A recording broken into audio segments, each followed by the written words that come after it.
Everhood is a game that I have mixed feelings on. It was released by Foreign Gnomes on March 4th of 2021, and I would find out about the game about a week and a half later from Manly Badass Hero, a Let's Player who plays all sorts of obscure indie games that I probably wouldn't be interested in otherwise. But then when I saw him get to the third fight in Everhood, I decided that this was a game I needed to play for myself. And now we're here. I'm not gonna beat around the bush. My first time playing this game was rocky to say the least. That's partially because I played the Switch version, which was played by increasingly long loading screens that wore my patience down hard. Then couple that with the fact that I was staying up all night so I could beat the game in one sitting, since I had a poor frame of reference of how long the game actually was. And so after 14 hours, a lot of which was probably loading screens, of me slowly losing my sanity as the ending just kept going and going and going, and you can understand that I was having a pretty miserable time, which really soured my opinion of the game for many months. But now that I've had time to reflect on my experience, vastly improve my sleep schedule, and get my hands on a fancy new computer, I figure it's about time I gave Everhood a second chance, just to get it all out there. And before you ask, yes, that does mean that I bought this game twice. God damn it! And strangely enough, the game costs $10 on Steam, but $15 on the Switch. So I guess I really did screw myself over back then, huh? Whatever, let's start at the beginning. When we start up a new game, we're hit with a trippy kaleidoscope background and a mysterious voice telling us that before we can play the game, we must abandon humanity, time, and accept immortality.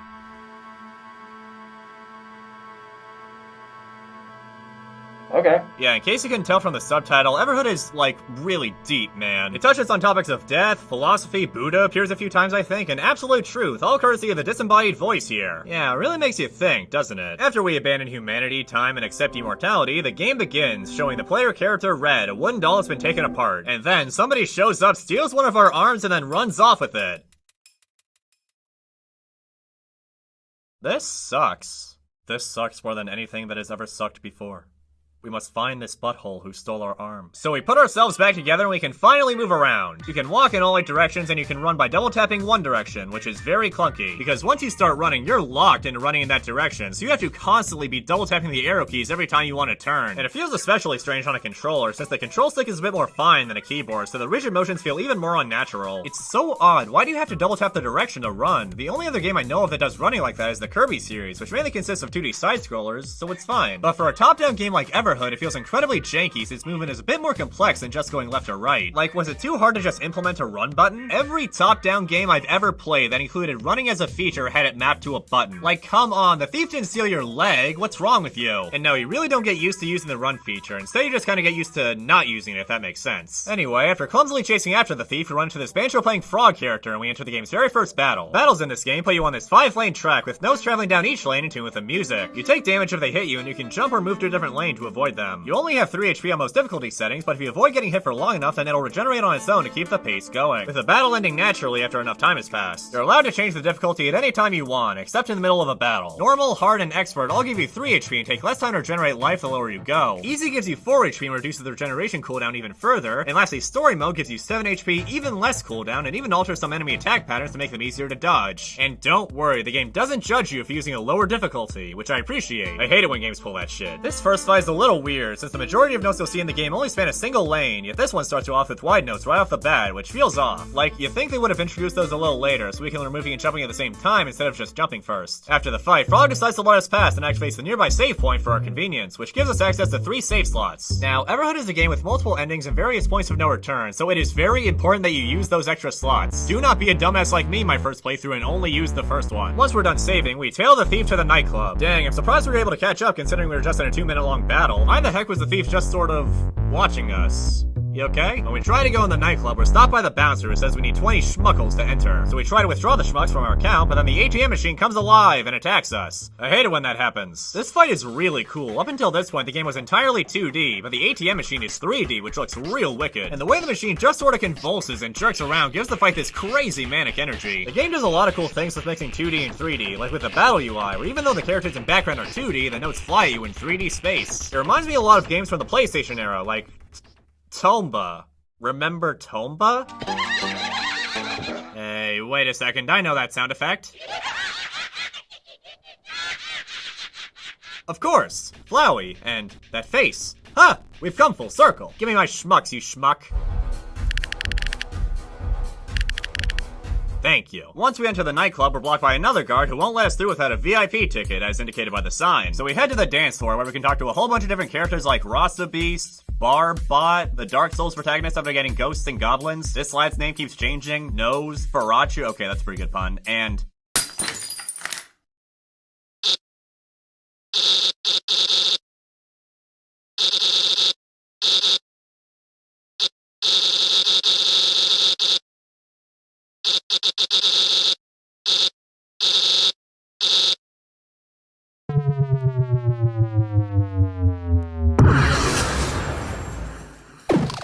The battle with Sig is definitely the highlight so far. Hell, it was good enough to convince me to buy the game after all. The fight introduces barrier nodes, which can't be jumped over, and it's one of the few fights in the game to feature a checkpoint halfway through, making this feel almost like a boss battle. Especially when Sig's sunglasses come off and the track starts to turn to a sea of red, all the while the background is having the time of its life. Look at those moves, this really feels like a dance to the death. Then eventually Sig just kinda gets tired and stops and falls over and the VIP ticket flutters out of their hand. The sprite of Sig is weird, they're supposed to be falling over on the floor, but because of the top-down perspective, it looks like they're standing up.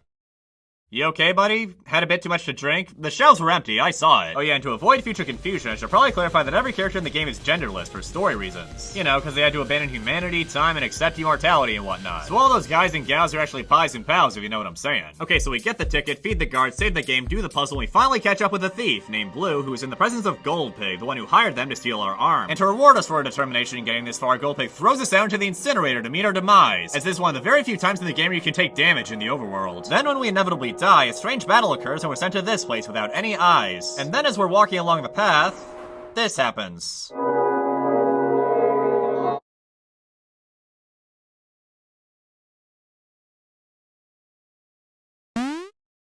This might be my favorite part of the entire game. When you beat Sig, you think you've got the game all figured out, and then it throws this at you. The track disappears completely, the music is bizarre and off-putting, characters and colors and things just fly all over the screen, this face appears. And then just when you thought things had settled down a bit, the screen starts to rotate, and every object begins to leave behind an after image, and God, just look at it! Is this what it's like to get Gnomes? It's such a memorable and bizarre sequence, and the fact that it's all off the hilt of dying made me really scared and excited, and I didn't know what was gonna happen next. It was awesome. Then, once all that nonsense is over, we're greeted by the disembodied voice again, who tells us that they are willing to restore our body back to before we die, since we are not supposed to go this early, and we wake up back in the incinerator. Upon exiting the incinerator, we find Blue on the floor, as apparently Goldpig has stolen their legs. And when we talk to them, we get this really cool vignette of Red looking down at Blue. It's interesting, because it's one of the only few times in the game where the perspective changes for the scene, as every other cutscene just shows the characters moving around the game world. After realizing that our interests now align, that being to regain what Goldpig has stolen from us, Blue decides to help us out and will now accompany us on the journey ahead. After accepting their aid, we enter the Cosmic Hub, which allows us access to multiple worlds by going through different doors, though some of the doors are either locked or missing or straight up just don't exist yet. It reminds me a bit of Yume Nikki and its Nexus, with all the different doors standing in the void. Though, that game's hub is a bit more organized since all the doors are in a circle, whereas here the doors are just sort of all over the place, which makes it hard to keep track of which doors you've been through already. Like with this green door, which you'd think would take you to the forest area, but no, it actually leads to the Cursed Castle area, which this door also goes to. Only the green door takes you to the outside of the castle, while the castle-y one takes you to the inside. And this is the only area of the game so far that has two doors connected to it, so it's easy to forget that you've already been through the green door and that goes to the beginning of Cursed Castle, not the forest. And the actual forest door is this golden mushroom-shaped one. And furthermore, neither the mushroom nor castle doors are the doors you enter those areas from, which makes it disorienting to remember which door you went through to get to those areas in the first place. Oh yeah, and the doors talk to you. Anyway, from here we can go to either Cursed Castle, Cart Carnival, Midnight Town, or the Spirits Room. Let's go to Cart Carnival first. This really bright and colorful place filled with confetti, lights, and dancing, where we can meet up with a couple new characters, plus all the characters from the nightclub. When I first played this game, I assumed the nightclub patrons were just one-offs to flesh out the area a bit, but then I made it here and I was like, shit, that was just all of the characters, who will now randomly reappear throughout the game.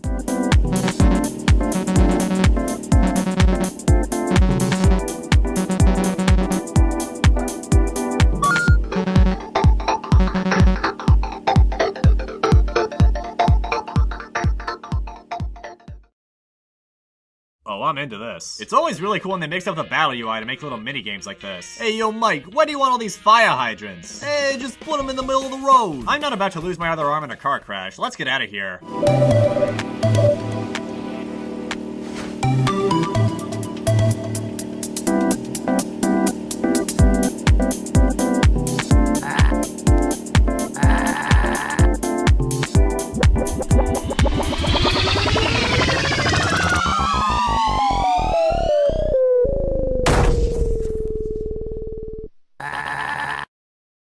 And now we enter the forest. Ugh. Okay, before I jump into this next topic, I'd just like to say that Everhood is a really good-looking game. Sprites are detailed, characters are well-animated, and battles are always a visual treat. But the overworld is really ugly in my opinion. The obvious issue is that it's just empty. Almost every environment is just sparse colors on a black background. The hub is like this, the area outside the bar is like this, Midnight Town is like this, so many rooms are like this. And worst of all, because a lot of these areas are just dank paths in the darkness, it is almost always impossible to tell where the walls are supposed to be. Which hides another problem, you guessed it, the janky run mechanics, since if you run into a wall, you have to waste time and energy double tapping a direction again to continue running. This all comes to a head here in the forest, which is full of weirdly shaped paths for you to follow, which makes navigating through it a pain since you just want to get a move on, but the invisible walls force you to adjust your run constantly. And it's not like it's that obvious where the walls are anyway. Like, come on, what am I walking into? The overworld has its moments, but for the most part, I really don't like the direction they took with it. Anyway, amidst the darkness, we run into someone lying next to a giant purple cube that blocks the path, who asks us to find their eye for them. Then when we track it down and give it back, they pop to life. This is Green Mage, the fun-loving magician that everyone likes, with some of the most wildly expressive portraits of any character in the game, who decides to repay our generosity by letting us pass. But then, Green Mage changes their mind and decides not to let us pass, so we enter a fight, which introduces Skull Notes that deliver 2 HP of damage instead of just 1. Afterwards, we cross the river and get captured by Professor Orange and...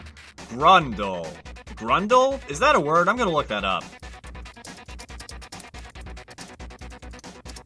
Yeah, Grundle, a reptilian monster that roamed Ninjago in prehistoric times, of course. And just like in prehistoric times, they knock us out with a stun gun, bring us to their lab, and then spew attacks at us until they get tired and give up. It's weird, you don't actually fight back, yet the characters act like you give them a hard time by dodging their attacks. More on that later. For now, as we try to escape Orange's lab, they attempt to destroy us using a machine that can hurt us in the overworld, which they developed using quantum theory. This game was developed using quantum theory. Anyway, the machine eventually self-destructs on its own, and we grab a door piece on our way out of the lab, which we'll need all 3 of in order to confront Goldpig. Onward to Cursed Castle, there's an encounter where you're on a trolley and must repeatedly hit the buttons on the left and right to progress while notes fly at you. There's an optional minigame where you can play tennis with Nosferatu. You enter a maze guarded by a ferocious monster to get a key, and if this monster catches you, you'll enter an endless fight that can only be escaped by jumping on this spring. In just this one area, that's 3 separate encounters that all mix up the typical battle formula in some way. It's something I must really commend, since games will often put in minigames to break up the pace, which really don't match the gameplay all too well and feel intrusive as a result. So to see all these new ideas just added onto the regular battle system is real neat. At the end of the castle is another door piece, as well as the Mirror of Truth, which upon interacting with it will cause Red to speak up for the very first time and voice their disdain for us, the player, for controlling them and the consequences that will come from it.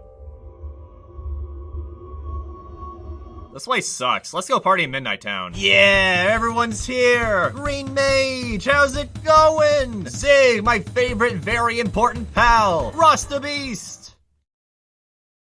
Flan! Oh man, I'm sorry for skipping over your battle earlier at the castle. I really like the whole double battle dynamic it had going on. Nosferatu! I still really like your name! Mushroom things! I'll get to you later! Oh yeah, and Blue is still here. Hi, Blue.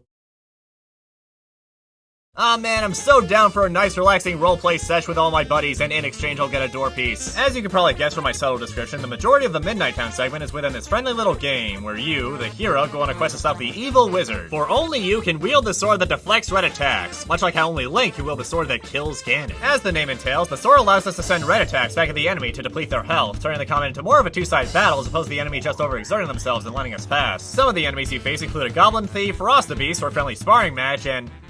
oh my god, it's the Knight, that son of a bitch. Let me at him, you're not gonna get away from me. No, their dance moves are too fresh. Yeah, get out of here. Oh, wait a minute, the river is reused from the forest. Green Mage, you lazy bastard, I swear to god if you cut corners on the next area, I'll be... oh my god.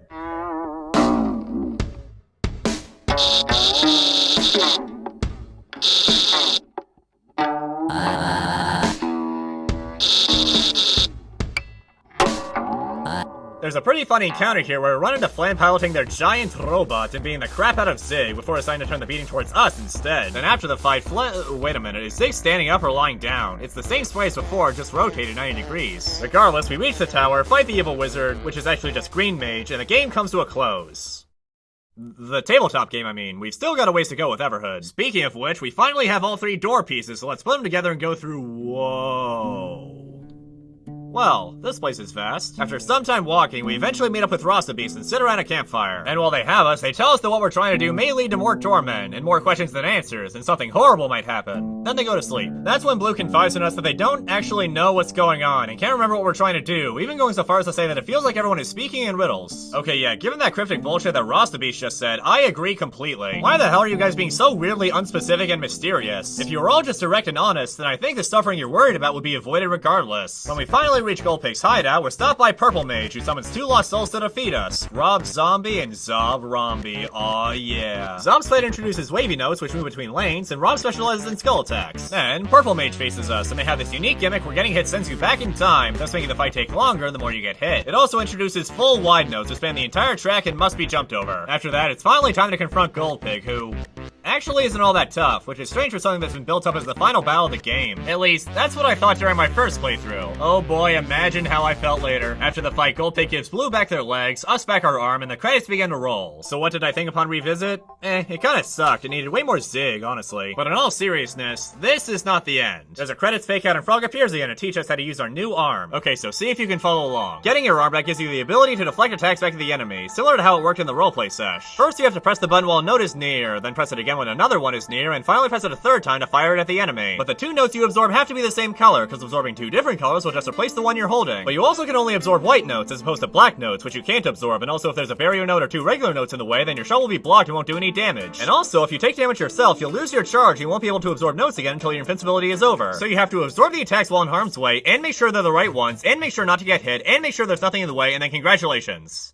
You've done 10 damage. The amount of HP each enemy has scales depending on the difficulty. After the tutorial, Frog lets us go and instructs us to free the many lost souls of Everhood. Or in other words, kill every one of the characters. Yeah, you know all that really cryptic stuff that the other characters were saying? Well, that was in service of not revealing that Red is a murderer, the only one with the power to kill in a world of immortal beings, with your arm being what enables you to do so. So basically, because Goldpig got greedy and sent Blue to steal our arm, thus disturbing our rest, this world is fucked. You are now free to roam the world however you please, killing each of the minor and major characters in the game one by one. If you talk to the Lost Spirits, they'll give you a magic 8-ball, which will keep track of the very souls you need to purge in the top right. Some of them go down without a fight, while others will expectedly try to fight back. Even a couple characters that didn't fight you during the main game will fight you here, such as Ross the Beast and Knight Lost a Lot. And this is when my view of the game began to sour. Up until this point, battles basically went like this. Enemy challenges you, you avoid their attacks, then after enough time has passed, the enemy just kinda gives up and lets you go. But during this part of the game, the only way to progress is to kill these characters, so while they're attacking you, you also need to make sure you're doing good damage to them because the fight will still end when it meets its natural conclusion. Or to put it more bluntly, the majority of fights from this point onward are on a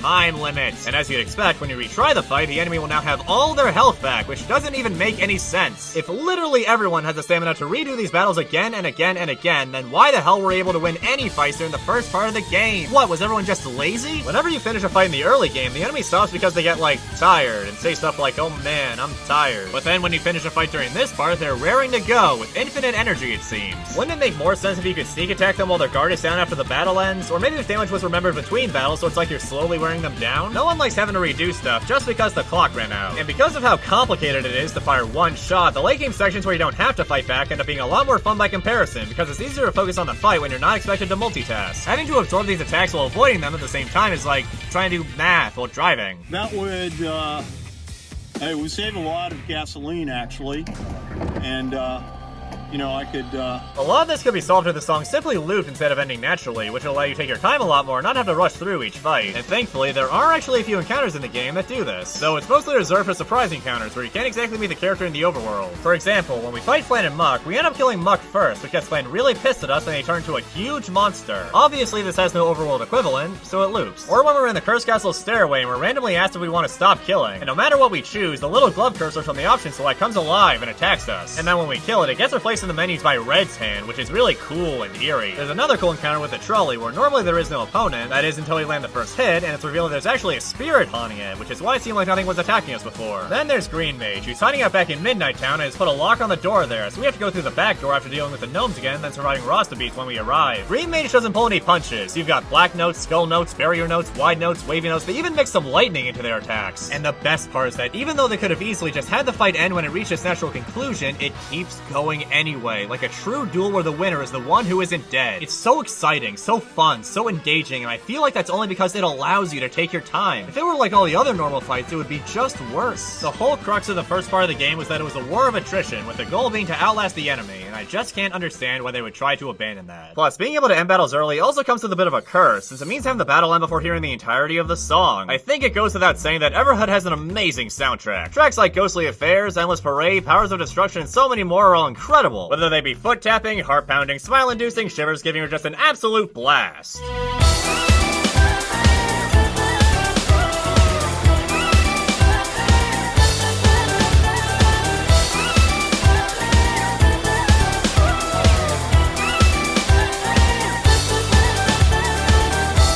songs all have weird, abstract names too, which can be confusing at times. For example, you'd think that Seeing Red would be the name of Zig's battle theme, since that's their whole gimmick. But no, that would actually be Tinnitus Dance, with Seeing Red being the name for the Incinerators theme. Then there's Vampires Invading Heaven, which you would imagine might be the name of Disco Jimmy's battle theme, but again, no. Their theme is called Pranks and Party Poppers, and Vampires Invading Heaven is the theme for the kart racing minigame. Then there's OWOL's theme, which plays when you return to Professor Orange's lab after getting your arm, and when Fine is beating the crap out of Zig during the roleplay sesh. And it's a fitting song for both encounters, but who the hell is OWOL? Well, from what I could gather, the composer, Lumoth, originally made the song for a separate project, before being asked if it could be used in Everhood. And as such, it kept its original name, even if it doesn't make the most sense, which is true of the other 4 songs I mentioned as well, all of which predate Everhood by several years. So if it seems like the names don't fit, that's just because they're very old and set in stone, whereas the songs that are made specifically for the game tend to have much more fitting titles. That could actually make for a fun game, which just go down the list of songs and try to guess based off the title whether the song is licensed or original. Let's play, shall we? Okay, Frogs Are Friends, which plays during the tutorial fight with Frog. Well, this one should be pretty easy, given that the character's name is in the title, and yes, it is original. Now what about Paranoia Museum, which plays when Professor Orange appears? I guess you could say that Orange is a bit of a paranoid type and likes to put their genius on display, so to speak, but not so fast, because this one is actually licensed, and it's been around since 2009. Wrath of God, Rostabeast's theme. It sounds very fitting, as there's no other character that gets more angry at you than Rostabeast. And the fight is tough too, it really does feel like you've pissed off the wrong person. And well, you've probably figured it out by how much detail I'm going into, so yes, this song is licensed. Oh yeah, Groovy Gray, Night Locelot's theme. Yeah, I know, the name does sound kind of vague, and could apply to a lot of things, which is how we know that it is original. Okay, last one, The Final Battle, which plays during the last encounter with Green Mage. The title always struck me as a little odd, given that Green Mage is nowhere near being the game's final boss. Plus, this one was composed by Kazakh, just like many of the other licensed songs in the game. So with all that said, it's abundantly clear that this song is indeed original. From what I've heard, the devs originally intended to merely use songs from Kazakh's pre-existing repertoire, but then after seeing Everhood for himself and being impressed by it, Kazakh began composing some original music for the game, which would be included alongside the songs from his backlog. Now, of course, don't get me wrong, I'm not saying that having pre-existing music in your game is bad at all. I just thought this was all really interesting, because when you play through the game, it's pretty hard to tell which songs are old and which ones are new just by listening to them, as the styles blend together really well. And heck, one of my favorite games, Just Shapes and Beats, is primarily licensed music, and probably better for it. Hey, wait a sec, play that again. I know that sound effect. Never mind, I take it all back. And speaking of taking things back, the moment we retrieve our arms is when the game begins to split into all the different endings, so definitely remember to keep track of those save slots. Let's cover a couple of the optional endings before tackling the main one. Whenever we enter the Cosmic Hub, there's a slim chance that this statue will appear, allowing us to fight a secret boss once we slide 3 gems into it. The gems, of course, we can only get after defeating 3 other secret bosses. We get the Ruby from the Brown Slim Mushroom, who we can only fight after we play hide and seek with all the other mushrooms and then have the Forest Spirit open the way. As you'd expect, the fight is designed to be incredibly trippy, and all the weird visual effects they put on the screen are just great. I have never seen a game toy with its visuals more than Everhood does. After the fight, we are rewarded with the Ruby. To get the Aquamarine and Emerald, we must first complete a side quest in Midnight Town, where we fetch all sorts of different items and then trade them around. Once we complete it, we'll be allowed into Brown Mage's Keep, where they give us the Golden Key, which we'll need to get both remaining gems. Brown Mage is kind of an interesting character. You can find various documents scattered throughout the game written by them detailing various aspects of this world, such as how many of the inhabitants of this world were once human, including Brown Mage. But after eons of artificial improvement, evolution, and endless hedonism, many of the inhabitants don't even resemble humans anymore. And which characters were once humans and which ones weren't is a bit of a mystery lost to time, though I still don't buy the existence of some of these things. Like, where the hell did the ATM machine come from? What about the goldfish? What about that stupid cursor? How does that work? They also talk about soul bonding with gems, where a character can replace one of their senses with a gem to gain power. And when you kill a character with a gem bonded to them, it will always shatter right before they die. Green Mage has one for an eye, Purple Mage has one, Professor Orange has 2, and Goldpick has several of them due to their greed. Even Brown Mage has one, yet oddly enough, when you kill them, they don't fight back, even though the gems are supposed to give you great power. The lore explanation for this is that we thought Brown would at least have something. They were built up to be the most knowledgeable and wise, but that also means they're a giant dweeb, and dweebs are weak. Okay, so make sure you get the key before you kill Brown Mage, because killing them before getting the key locks you out of getting it. We can use the key in 2 different places. First is the Mushroom Forest, which now has a door with a golden lock that we can open. Upon going through, we enter a scrapyard where we can find a jump rope that's floating by itself. Ooh, scary. As you can probably guess, the fight mainly consists of wide notes and full wide notes, so you have to prioritize jumping over dodging. It's really cool, I like this part, especially when the notes button near the end and turn into a real party. After the fight, we head into the Technodrome, which has the Aquamarine sitting in the center. Then finally, to get the Emerald, we have to return to the flower shop, where we can find a chest with a golden lock. And when we try to open it, we're warned that something quite powerful dwells inside. If we push on anyway, then we enter a fight with the Light Being. Ugh. The light being was a very memorable encounter in my first playthrough. First of all, it looks very unlike anything else in the game. For you see, the enemy is actually 3D, but has a heavy bloom and light effect applied to it to make it look semi-2D, allowing it to get away with some really unnaturally smooth movements. And the song that plays is one of the most bizarre and trippy pieces of music that I've ever listened to.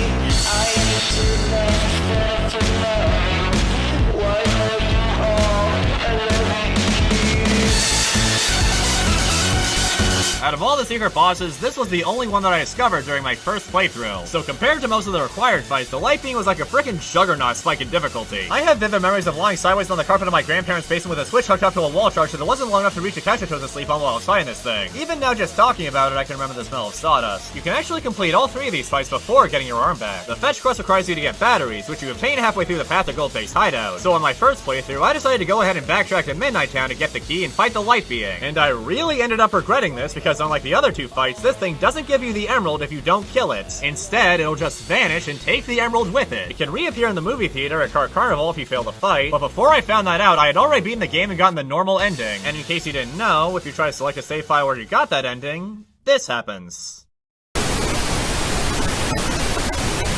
So for many months, I just had to sit with the knowledge that the light being had beaten me, and I wasn't about to start a new game just to get my revenge.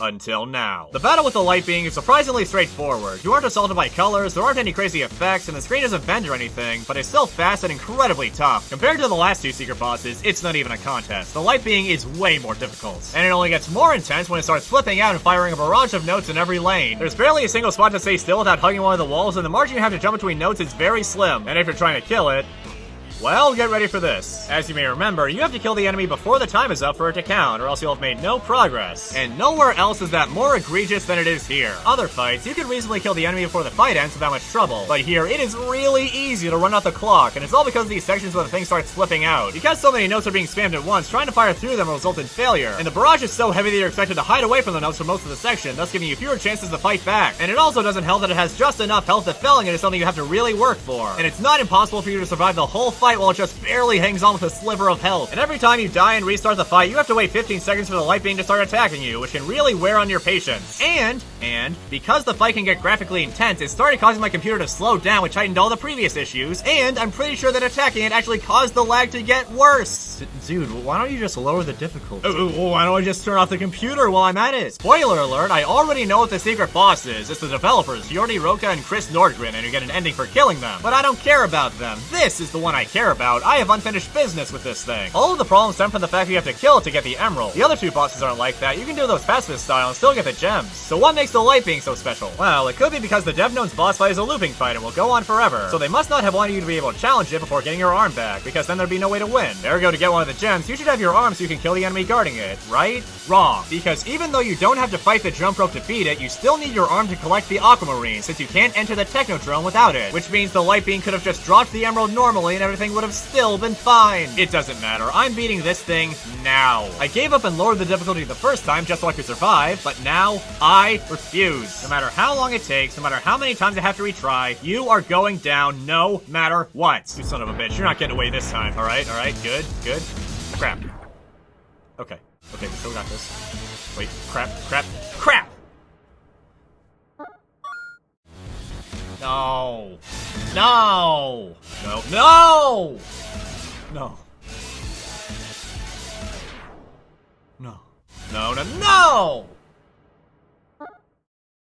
Focus. Oh my god. Come on, yes!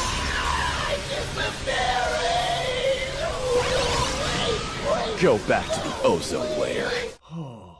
Holy Congadero, do I feel good. Oddly, when we kill the light being, it doesn't count toward the soul counter on our magic 8-ball. Actually, a bunch of different NPCs are like this, like the mushrooms for example. And the rules for which beings have souls and which don't are kinda inconsistent. Like Barbot doesn't have a soul, but the ATM machine does. This weird crocodile thing in Brown Mage's Keep has a soul. It looks like a weird toy, but no, it's alive, and more alive than the mushrooms apparently. And where the hell does Irvin fit in, this rat character that hides around the map before splitting to another dimension? This whole counter thing showing you picking souls off one by one is supposed to give these tests some weight to make you feel really bad for killing these characters, but I really don't buy it. it. Aside from Blue, almost every other character isn't developed very thoroughly until after you've already gotten your arm back. Before then, they just spout cryptic bullshit that's meaningless at the time you hear it. I'm gonna be honest, there weren't any characters I really grew attached to other than, I guess, Sig, since they're the reason I bought the game, and to a lesser extent the ATM machine. But even then, it's weird that I'm supposed to feel bad when I kill these characters when a bunch of them are established to be pretty evil. So it strikes me as very odd when these same characters start acting like I'm the real monster here. Listen, you son of a bitch.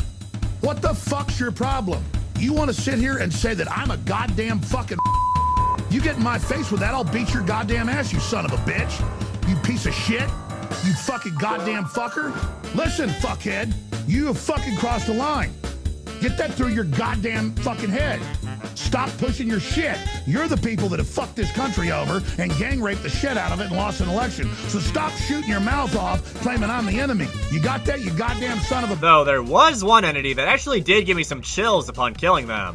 The save points. Just like all of the other characters, you have the option to kill any of the save points you encounter along the way. It doesn't increment the counter, and when the save point is gone, you can't use it anymore. It felt impactful because killing the save points only inconveniences you, and you don't even need to do it. You get a lot of mixed messages during this part of the game. You're constantly berated by characters telling you you're a monster for killing them, while also frequently being reminded that you're actually doing the right thing. Like with the Forest Spirit, it tells us that due to each of the inhabitants of Everhood abandoning humanity, time, and accepting immortality, life has become meaningless, and the joy of living forever has given way to apathy and boredom. Thus, by killing them, we are actually doing them a great favor and putting an end to their eternal misery. Now, the game strongly guides you towards killing everyone, but you do still have a choice in the matter. If we refuse to kill the Forest Spirit while our kill count is at 0, then when we try to exit the forest, one of the Lost Spirits will appear and ask us what the hell we're doing. Then if we keep going and return to the Cosmic Hub, a new door will appear, the Gate of Eternity. When we go through, we encounter Frog again, who urges us that we must kill everyone. They're scared of dying, but ultimately, it must be done. And then upon rejecting Frog for the final time, they'll decide to attack us, and we enter a fight with some of the most erratic attack patterns in the entire game, with Frog becoming increasingly frustrated as it goes on. Then after like 4 minutes, in true pacifist fashion, Frog just kinda gives up and goes back to the spirit realm. We're told that we can choose to stop right now, but can still come back at any time we want to finish Frog's request. Thus, we are put to rest and get an ending. If we decide to continue with the killing anyway, then once we finish off the final soul and return to the Cosmic Hub, the Lost Spirits instruct us to destroy all the doors and then task us with snuffing out the final soul. The sun. You fight the sun! Holy dreams, is this one dramatic. The heat, the intense bloom effects, the speed, the rising temperature gauge, attacks have additional travel time because the sun is far away. It all makes for one hell of a battle.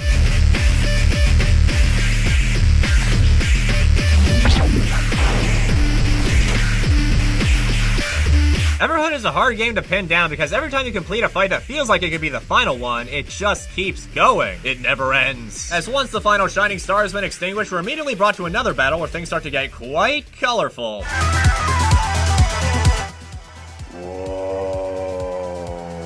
Just a friendly reminder that Everhood actually passed multiple photosensitivity and seizure tests and has a photosensitive mode that you can enable at any time if battles are still a bit too intense. Honestly, probably not a bad idea, since fights like this one, the sun, and Rostavies are prone to setting my computer on fire. Anyways, the fight continues, the Lost Spirits appear, aiming to take revenge on us for ending their lives, fighting over who gets to kill us first, until eventually Pink shows up and puts an end to it. Now I know what you're thinking, who the hell is this? Well, to put it simply, Pink is us. They are the player character, and red is simply the body they're made to inhabit so they could rest, since their form's unstable, like the light being. And, due to our intervention, we were able to take full control of red, and by extension Pink, who was powerless to stop us up until now. Pink then begins talking to us about how we killed everyone, something that they probably wouldn't have been able to go through with on their own. But then the other characters called bullshit on their speech, saying that Pink was the one that truly killed them, since red was actually burned up in the incinerator, and therefore doesn't exist. There is no red, Pink. You need to wake up. By the way, this doesn't make any sense, because the arm wasn't burned up in the incinerator, so technically the body wasn't even fully destroyed. Anyway, everyone fades away, including the illusory body of red, and Pink is left alone, unsure of what to do. But then, we step in and input the famous Contra code, thus giving Pink 30 extra lives. Whoa! I just freaking got that! I thought it was just a random reference at first that you have to put in the Contra code to progress, until I realized that the magic 8 ball counts 30 lives. Is that why certain characters counted towards the total and others didn't? They just really wanted it to add up to 30? Well, goddamn. Anyway, up, down, left, right, BA start. The famous Contra code gives Pink 30 extra lives and a scrap of Red's clothes. Confident that we'll know what to do, Pink ties the scrap over their eyes, thus allowing us control once again. And after a while of walking in the void, we come across a cabin where, oh man, this place looks great. I can see the walls and everything. Anyway, we're greeted by Frog again, who congratulates us on getting this far and says we're almost at the end. Are we now?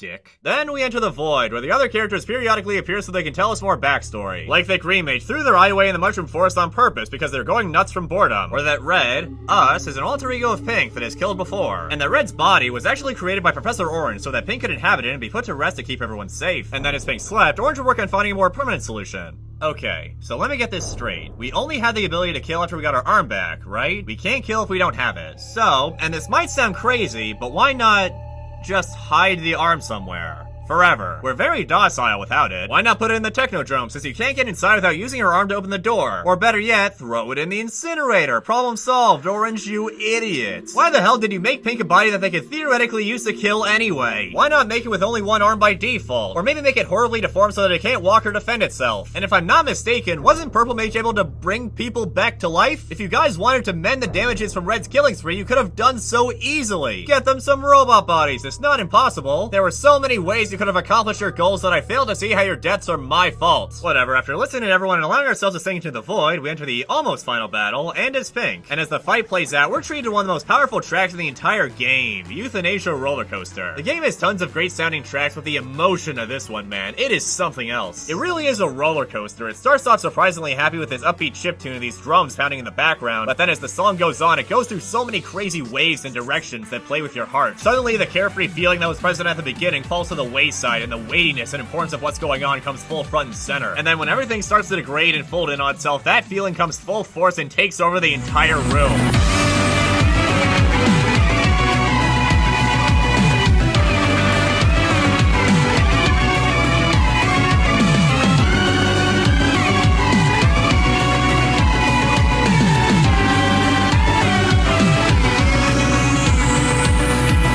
Screen continues to glitch as reality crumbles around us, and the disembodied voice who's been with us since the very beginning asks us for one final fight to end it all. And so, with one final blow,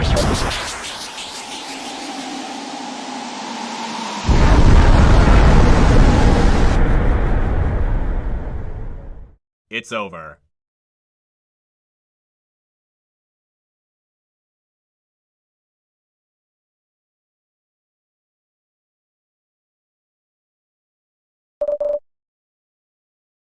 And then, after a long degree of silence, we find ourselves in the waiting room, where we can talk to everyone to see how they're feeling now that it's all over and done with. It's actually kind of cathartic seeing firsthand how relieved everyone is, even Goldpig, who has lost everything. Zig, how you doing, pal? Well, once we're done catching up with everyone, we go up to Buddha to initiate the true final encounter, where we send away all the lost souls one by one. Then, once everyone has been put to rest, the game ends, and New Game Plus becomes unlocked, because it never ends. Beating the game also unlocks insane difficulty, which makes you die in one hit, because why not? After selecting one of our save files with New Game Plus enabled and entering the Cosmic Hub, we're introduced to Sam, who knows that we've seen all this before and is willing to let us in on a little secret, that being another hidden boss, the last one in fact. It's apparently guarding a legendary treasure, so Sam needs us to deal with it first in order to go and steal it. So since there's nothing else to do, we go along with this plan and find ourselves in the presence of the Cat God, which has this whole gimmick where it abuses barrier notes, so you have to absorb them with your arm to avoid getting hit. I really like this part where you have to absorb a bunch of them in a row. I'm surprised they didn't take advantage of this idea more often. If you survive the fight, then the Cat God will let you pass, but if you kill it, then there's a second phase fake out and you get to see the disembodied voice again, who ponders about why we're still here, playing Everhood. Yeah, me too. Afterwards, Sam unlocks the door of the hideout, and when we head inside, we find this cabinet.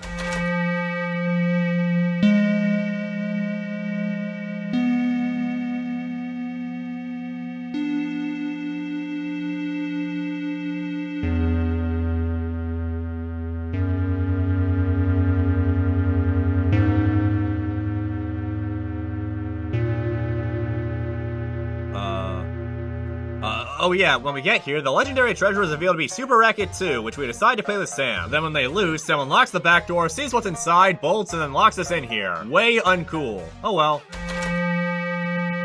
When we go through the door, it's revealed to be the new and improved incinerator, which is actually unbeatable this time. You could feasibly beat the first incinerator, and upon doing so, you get to see a secret cutscene alluding to the many other times Pink lost control and tried to kill everyone. This part reaffirms that continuity, as once Red's body is destroyed, only Pink is left behind. And eventually, Professor Orange shows up to make Pink a brand new body for them to inhabit, Yellow, thus giving you an ending. And for a slight alternate ending, if you had killed Professor Orange before doing this, then they won't show up, and Pink will resist our control and resign to stay in the incinerator. There are other things exclusive to New Game Plus as well. If you go to a certain part in Cursed Castle, the screen will start to burn into a playable flashback showing Pink in, I assume, our world right after a car crash. And it's never explained or even mentioned again. It was really spooky and unexpected. The game has a lot of great moments like this. And if you explore the Cursed Castle and Mushroom Forest, you can find cameo characters from Kazakh and Lumoth, respectively. There's also an online battle mode where you can refight any enemy in the game for different ranks and a score on the leaderboard. Hey, whoa. Light Warrior? It's supposed to be Light Being. This game's garbage. Now let's talk achievements. You get a bunch of them for doing basic stuff like progressing through the story, finding Brown Mage's nose, talking to the disembodied voice about absolute truths, and, of course, beating each fight without getting hit. Quite the tall order. During my playthrough, I actually managed to be Purple Mage without getting hit, which is funny considering what their whole gimmick was. There's also a set of achievements for doing dodge rolls, which you perform by jumping and changing lanes at the same time. You get an achievement for doing it 1,000 times, 5,000 times, 10,000 times, 50,000 times, and 150,000 times. That's evil. But, of course, among these many strange achievements, there's one particular achievement that catches my eye. Is there an end? What a perfect question. Okay, I've exhausted pretty much everything this game has to offer, which means that this is the last thing we have yet to go over. And who knows, maybe it'll be good enough to make me change my tune. When we return to Midnight Town after retrieving our arm, we'll be able to enter the basement of Green Mage's home. What's special about this place is that the walls are covered in tally marks, with each mark representing 1 year that the souls have lived in Everhood. This all culminates in an endless hallway that Green Mage created in order to log every single year. Well, not quite endless, there is an end. And an ending. Yeah, you guessed it, we have to walk all the way through that hallway. No sense wasting any more time, let's just get on with it.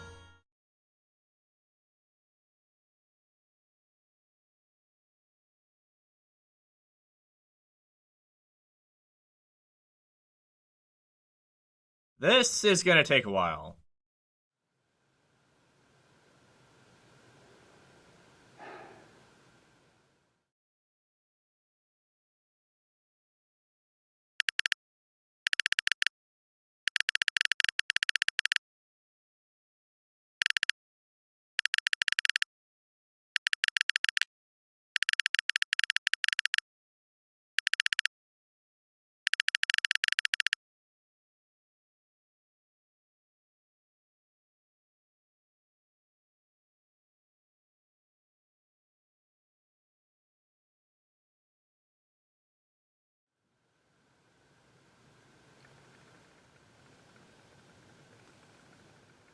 Huh. You know, if there were a run button, then I would have to be holding down 2 keys right now. But because of Everhood's strange drum mechanic, I only need to hold down 1 for the entire hallway. I guess I should talk about these tally marks a bit more. Aside from the beginning and the end, each one of these rooms is identical, therefore each one features the same amount of tallies. There are 888 rooms in total, and if the image in the achievement is any indication, then each one is covered wall to wall on both sides. So after doing some counting and some math, and that means the denizens of Everhood have lived for 3,113,370 years. And assuming Green Mage wasn't keeping track of time while they were lost in the forest, then it may be even longer than that. Now, infinity is pretty hard to quantify, just by nature, so it's kinda hard to care when the denizens of Everhood talk about existing for eons. But now, just knowing for sure how long these people have actually been here, it really puts things into perspective.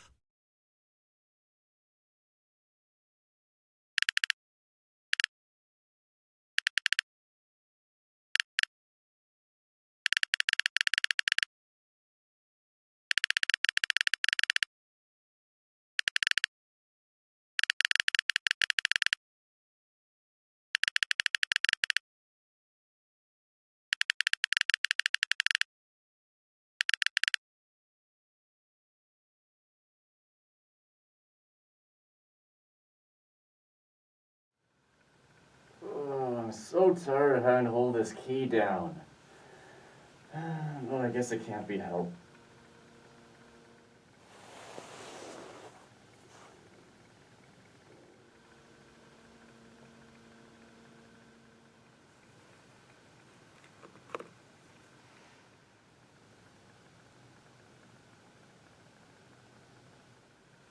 Huh. Well, I guess while I'm free, I'll just take in my surroundings.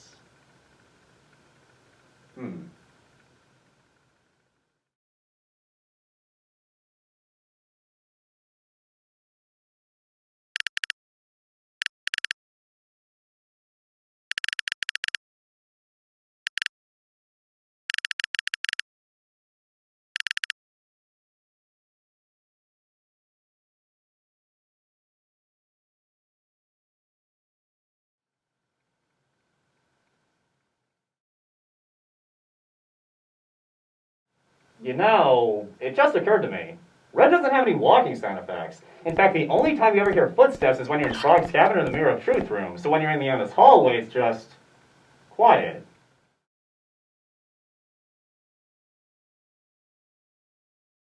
About 500 rooms in, rocks will start to appear in the corridor, which is meant to prevent you from just placing something on the keyboard. It takes about 10 seconds to finish each room while running. There are multiple different rock layouts, so it's not always the same, but if you're paying attention, then the rocks add up to 5 seconds to each room, which is a small but very noticeable difference.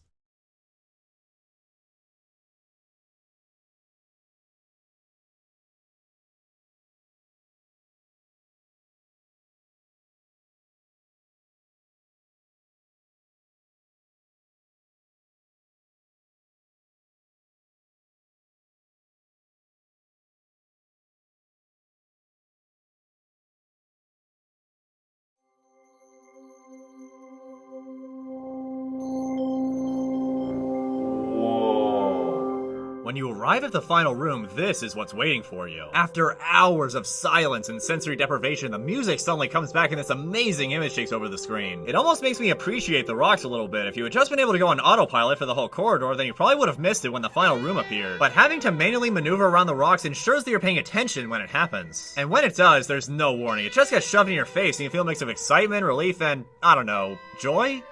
Yeah. If you head down to the bottom right, you can find a pristine flower bed. Wow. Look at them all. Once we walk into the bed, we are asked, for real this time, if we would like to stop killing. Upon saying yes, Red is laid to rest once again, in a place that will surely be much harder to reach than our previous resting point. And we didn't even need to fight a big boss just to get here, which means that, in terms of peaceful endings, this may be the most absolute one. You know what? Maybe I was wrong. Everhood has a lot of problems. While the lows are low, the highs are high. The battle system is inventive, and every other encounter puts a new spin on it. The visuals are constantly pushing the limits of what they can get away with. There are loads of creative twists and turns, and the music. Ugh, I can't do it justice with words. And while the story didn't grab me as much as I think it wanted to, it does have a nice message about not fearing death. And hey, if it helped at least a few people out there, then I guess there isn't much to complain about. After all, there's always something waiting after the end.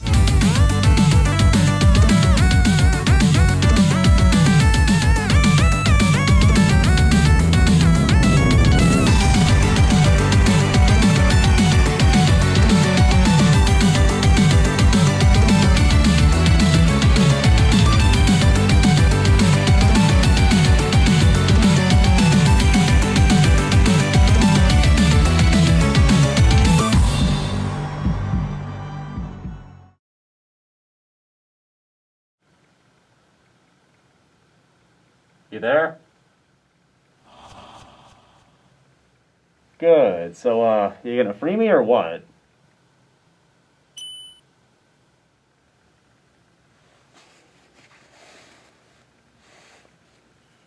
What's this?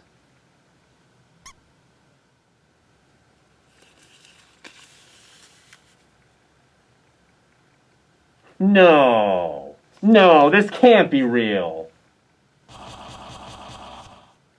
No! No! No, no, no, no, no!